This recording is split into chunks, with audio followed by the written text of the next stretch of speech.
Come on to Zibby's Lounge. Come on to Zibby's Lounge.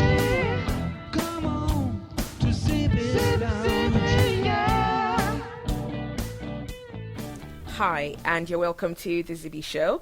Of course, you're hanging out with your girl, Zibby. How have you been? I must start off with a huge apology. I'm going to apologize to everyone who's, listened to the show at any point, who sent me a message saying what's wrong. I'm so sorry I was offline for about 3 weeks. It's been a very intense few months, but it was all good and I absolutely loved every minute of it. But I've just got to say I'm really sorry for being away. Not to worry, the Zib is back. Okay, so how's everyone doing and how have you been? I think I'll probably fill you guys in on what I've been up to, with subsequent episodes of the show. But right now, there's just so much going on in Nigeria, so much. Okay, I understand, everyone is upset, and let's not get too sad. I mean, we have a lot of time for that during the show. Okay, but how have you been? And I hope you're all keeping safe, and I hope, everything is ace. I've been good, I've had an amazing time, and I'm sure you can tell there's a huge difference. I can feel it as well. Subsequently, like I said, I'll fill you guys in on what I've been up to these past 2 months. But so far, how's life? Okay, I did say that before. Alright, so I understand, for my listeners in Nigeria, there's so much has been going on. It's crazy. What is going on? It seems like terrorism has just, sort of escalated quite a lot. It's crazy. I mean, I'm sorry, I know I'm saying it's crazy, but it is crazy. I still don't get how we got to this point. It's really, really, really disgusting that, people have to lose their lives in this way. Just because some crazy, misguided people have decided that for whatever reason, they're not happy with whatever, and they're going to get crazy and just... Oh, it's so depressing. It's really, really depressing. Okay, we're going to be talking about the latest attacks which have been happening all across the northeastern states of Nigeria. Borno, Adamawa, and Yobe. A few weeks ago, there was the incident of the FGC in Bunyadi. I actually did a show about that. And it was really sad for me because I went to a federal government college in Nigeria.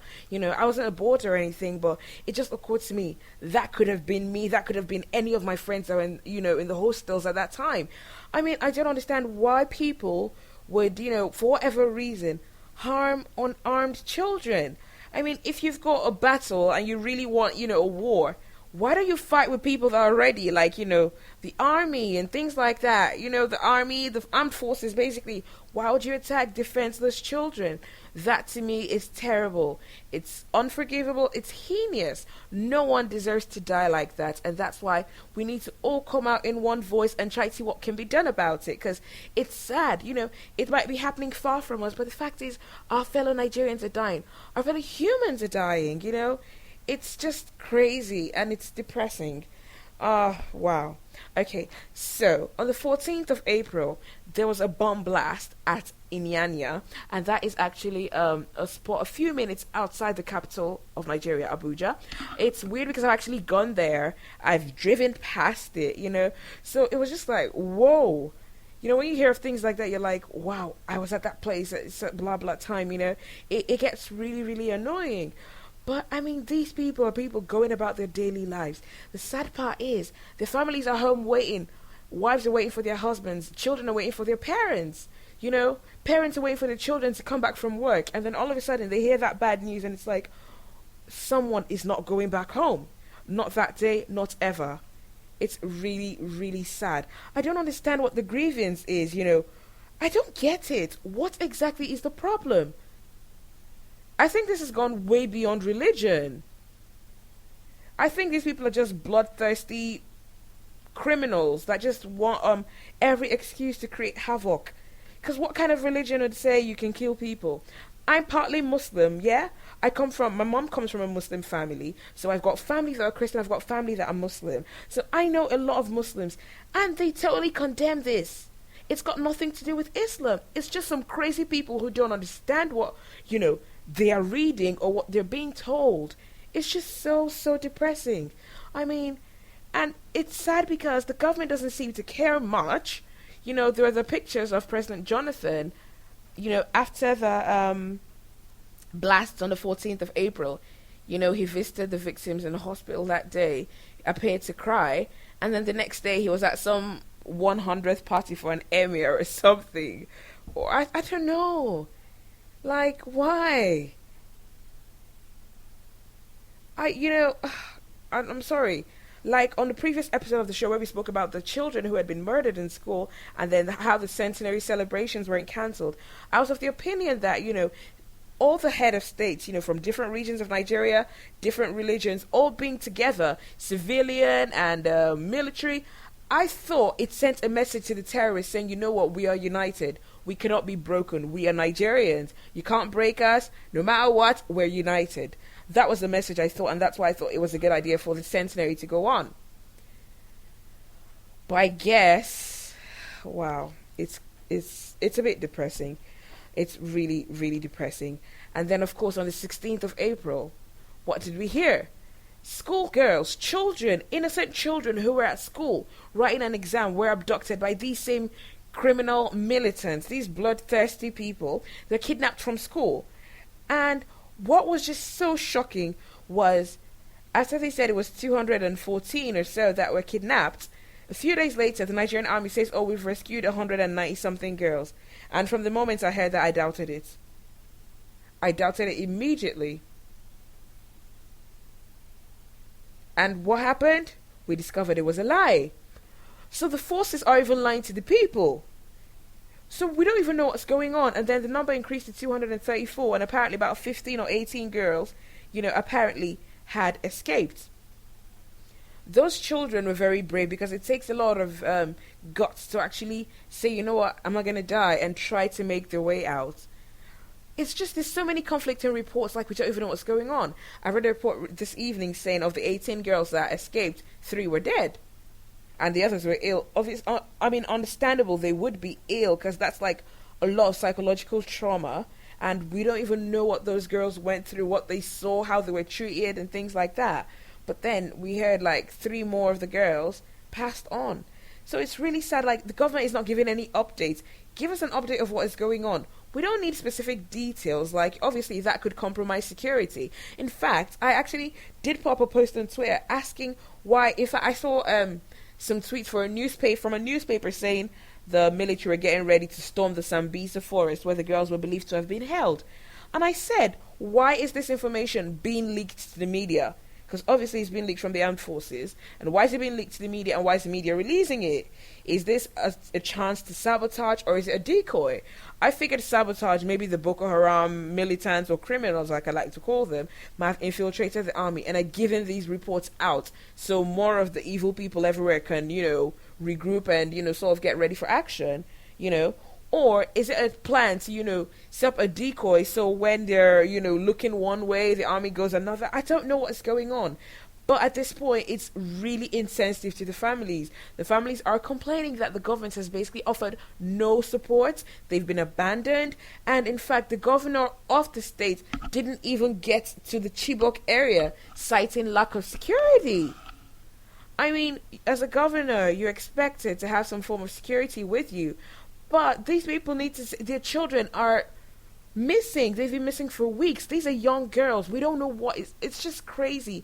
And it's scary. Like, every time I think of it, I am so scared. I'm so scared. And it's scaring me even more. And then, of course, we're trying to deal with that and see what can be done. And then May Day blasts. 1st of May, Workers' Day, May Day all around the world. And guess what? The terrorists struck again at the same area.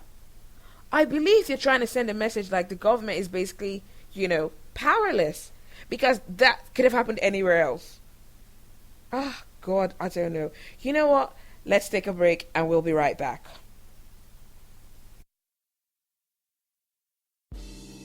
Yeah. That's right. You know my guy said, he said, yo, J.I., you know what you gotta do in life? I said, what's that? He said, all you gotta do in life is stay in your lane. stay in your lane. Never mind the rain, never mind the pain. There's gonna be speed bumps, so you either gotta jump or pump the brakes. Life will dish out heartaches and heartbreaks. So it's all about how much of it that you can take. Don't wait, move. In life you gotta pay dues. So don't trip on the toes. If you got goals, read the signs, dodge the potholes. Pit but don't stop, shift to the top.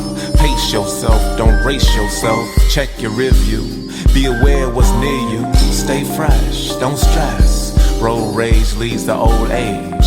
So watch out for the roadkill and oil spills. On dark nights, don't get dead in your headlights. Head right, don't get left. Express your way, your inner state of mind. Keep your own mind, don't let the GPS replace your gut. Protect yours, get insured, keep it in the trunk. Get high octane, but don't hit that skunk. Keep your ride detailed, don't sit in the funk. Before you lease the Z, make sure you get from A to B. See, your vocals ain't local, they're global. So get off your feet, hit the street, stretch it out. If it's traffic, you can either be patient or you can reroute. Whatever your decision is, do it without doubt. Don't rush your hour, don't do it for cloud.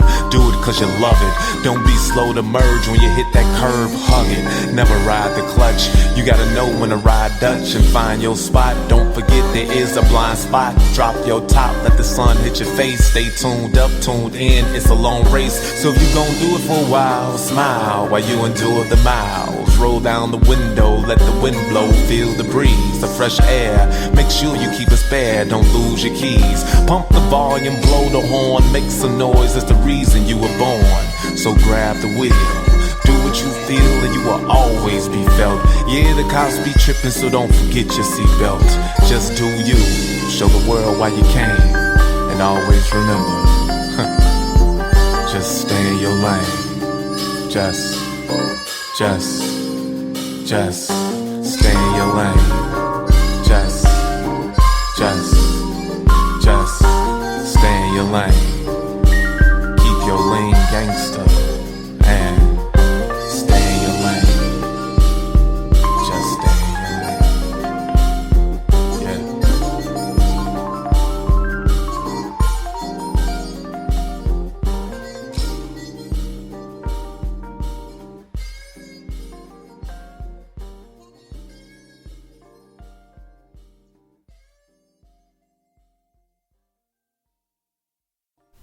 You're welcome back to the Zibby Show, and I'm Zibby. That piece was from Grammy-winning poet Jay Ivy, who incidentally was on the Zibby Show a few months ago. An amazing guy, and I hope that song, inspires you just as much as it inspires me and lots of people from all over the world.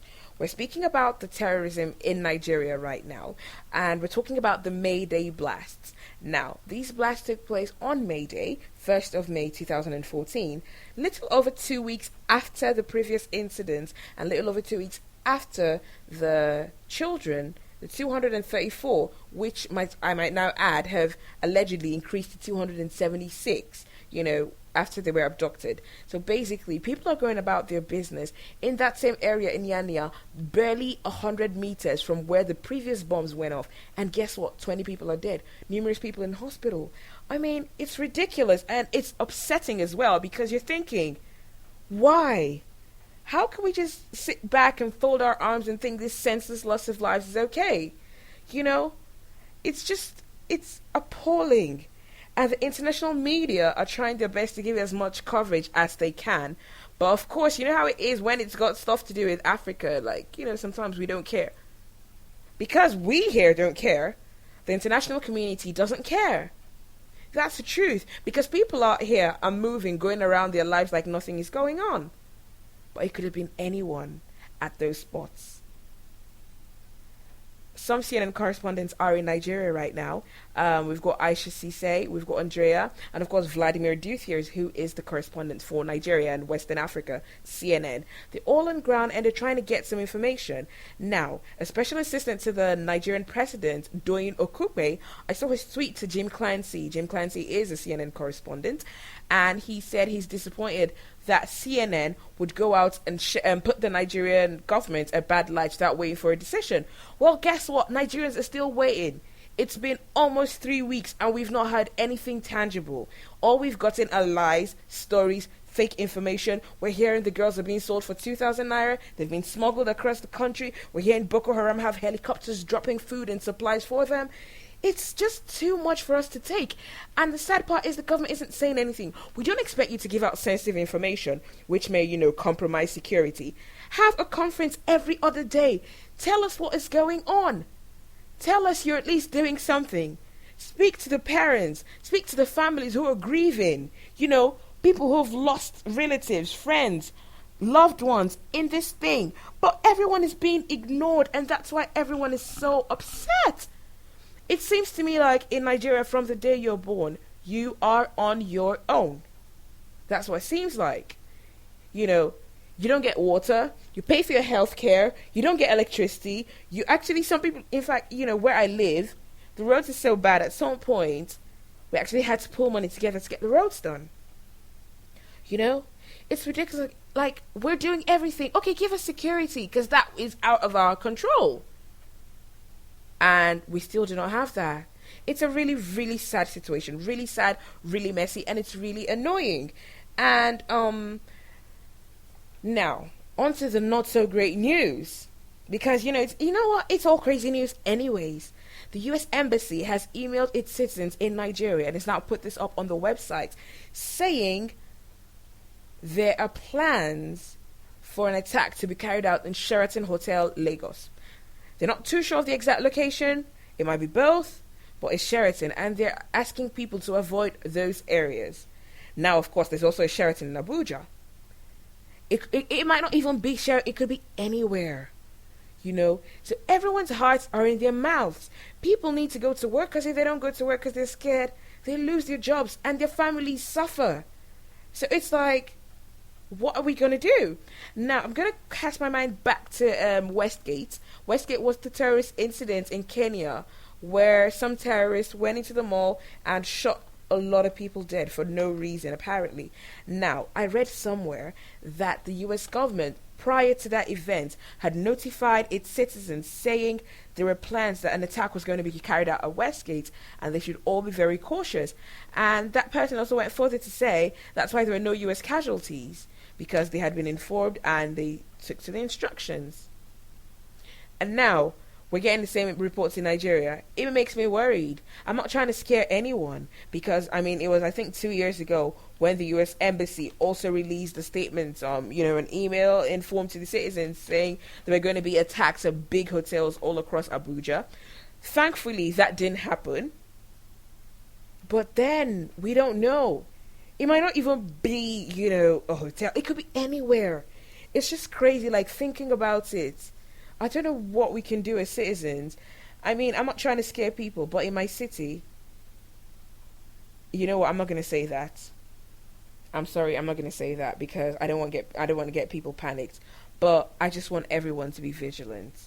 It's just, all we can do is just hope and pray, because I hate to say this, but the government has basically abandoned us. It really has. That's all I see. Now, I was on Twitter yesterday and I discovered there's a group called the CJTF. It's called Civilian Joint Task Force. It's like a vigilante group of youths in areas who, for some reason, are bold enough to, push Boko Haram out of the regions in which they live in. And someone was calling saying he would like the government to arm the CJTF so they can fight Boko Haram. That, I think, is ridiculous.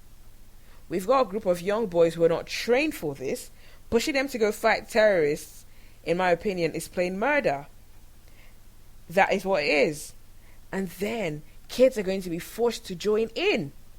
Because, we know how vigilantes work in villages and stuff. They say, okay, every young man that's this age is going to join. And that's what's going to happen. People are going to be forced against their will to join that. And then give a group of young people who, are jobless, and then you give them arms. What do you think is going to happen? For all we know, we might have another fringe terrorist group, another group terrorizing people. And we don't need that in Nigeria. I think we should try to discourage things like that, because some years ago, there was something like Bakassi in the eastern parts of Nigeria, and there were a vigilante group who specialized in extinguishing, and I'm doing the fingers, like, the in quote fingers, extinguishing criminals. A lot of innocent people were probably killed as well. So we cannot arm civilians to go against a group that is so well organized and evil, because we're sending out to murder them. We're actually just empowering more people to potentially turn to crime, and it just doesn't make any sense to me. Oh, wow. There's just so much going on all at once. I do not get it. I don't get it at all, my people. It's just, it's depressing. Okay, moving on. Patience Jonathan, who's the wife of the president, good luck Jonathan, she has said she's ready to storm the Sambisa forest alone. Oh, wow. How are we sure those kids are in the Sambisa forest to start with? We don't know. But anyways, Patience Jonathan has said she's ready to storm the Sambisa forest. She doesn't mind, she's going to do it alone, and call for the terrorists to release the children. Courageous? Yeah. Would she do it? Definitely not. Now, I don't know why I'm laughing, because it's not funny, but Fumi Iyanda, who's a well-known TV and media personality, I was reading her tweets, and she was just so funny. And she sort of made a joke of the whole situation, and that's why I'm laughing. She's like, go, Mama Peace, I'm going to go with you, but I'll sit in the car, and, things like that. I'm disappointed that it's taken President Goodluck's wife, Mama Peace, as she's now called, almost 3 weeks to make a statement about these children who have been abducted. Sometimes we just want to know that you care. We just want to know that, you feel what we, the ordinary people, are feeling. We need that empathy. And this is what I had an interview with Seun Kuti a few weeks ago, which would probably be up next week as our next episode on the show. And he said Nigerians have lost that ability to sympathize with people. And it's true, because people are moving all around. They're like, I understand, we shouldn't let fear paralyze and things like that. But I'm not even going to lie, I'm actually part of them. Because when I'm eating, I'm watching TV and I'm having a conversation with my friend, a flash of guilt comes in, and it's like, you know what, Zibby, somewhere someone is crying. Her daughter is somewhere she doesn't know. So I'm not going to lie. I do it. You do it. We just need to learn to feel more. There was a Stolen Dreams March which took place on the 1st of May. Same day the devilish, I call them devilish because that's what they are, terrorists attacked in Abuja. That protest march was led by Seun Kuti, and it was called Stolen Dreams, Bring Back Our Girls. It was obviously to raise awareness for, all the things that have been going on, the corruption scandals, the senseless murder, the loss of life. It's just been a roller coaster of nasty events going on in Nigeria. It's terrible. My friends outside Nigeria, they basically are texting me every day to say, Zibs, are you okay? It's just terrible. I'm sorry. It's just I pledge allegiance to God and the goodness of my home, USA. I pledge allegiance to me, J.I. there. From my mother to my lover, my boys to my brothers. I promise to be the best. I promise to be the best. I promise to be the best. Yes, life is a balancing act. There's ups and downs, good and bad. You sitting back thinking, how am I gonna balance all that? If you tip the scale, that could lead to a trip to hell. And me, well, it was meant for me to do well. Can't you tell? When I open my mouth, my soul yells. I promise to be the best. Yes, it's so easy.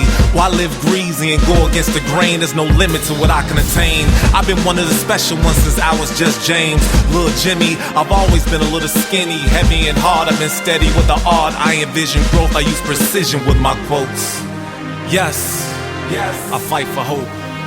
Of course, I cast my vote. Cause so many fought and died for me. So how ignorant would it be if I didn't do me to the fullest and be the best that I can be? So you see, I promise to be the best. I promise to be the best. I promise to be the best. Yes, you gotta march to the beat of the band. Give me a hand as I march on. I was born in March, I'm not a saint, but I'm marching in with the passion that starts within. As long as my heart beats within my chest, I promise to be the best. Yes, I'm blessed, even when my life was a mess. But I remember my mama looked me in my eyes and told me not to settle for less. You can't settle for stress. I'm the best, far from average. It was meant for me to fly high, so I let go of the baggage, filled with bad habits. So when the blessings come my way, my hands will be free and able to grab it. I promise I'ma overcome, even when the problems weigh a ton. I promise I'ma get it done, even when the job ain't that fun. I promise, cause I know I'm blessed. I promise to pass the test. I promise to never rest. I promise to be the best, be the best. I promise to be the best. I promise to be the best. I promise to be the best. Yes, I'ma make you proud. Those here on the ground and those up there in the clouds, screaming out loud, let your tears rain. Cheer the same, I salute you. I'ma do what suits you, I'ma be the best for you. This isn't a ploy to win the media over. I just find joy in the fact that I'm not mediocre. It's not a part of my demeanor. The path is a beast, but I swear I'm meaner. You might be a bootleg, but I'm a screener. No, I'm not a block hustler, I'm a blockbuster. It's J.I. Max. I've been sent here to save you with these words, the same way our soldiers were sent to save Iraq. Come back. Come back. Yes. I promise not to break my promise. You see, I'm gonna be the best, cause it was meant for me to be the best of the best. J. Ivy. Yes.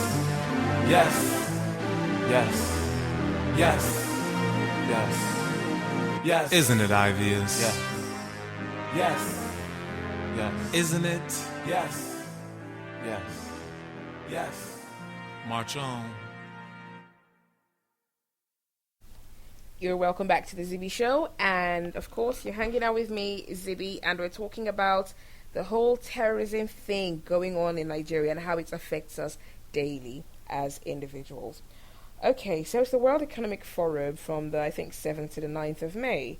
And of course, different people from all across the world are expected to be in Abuja. A press release states that during those times, businesses and schools will be closed to minimize traffic. I think it's obviously to avoid security wahala.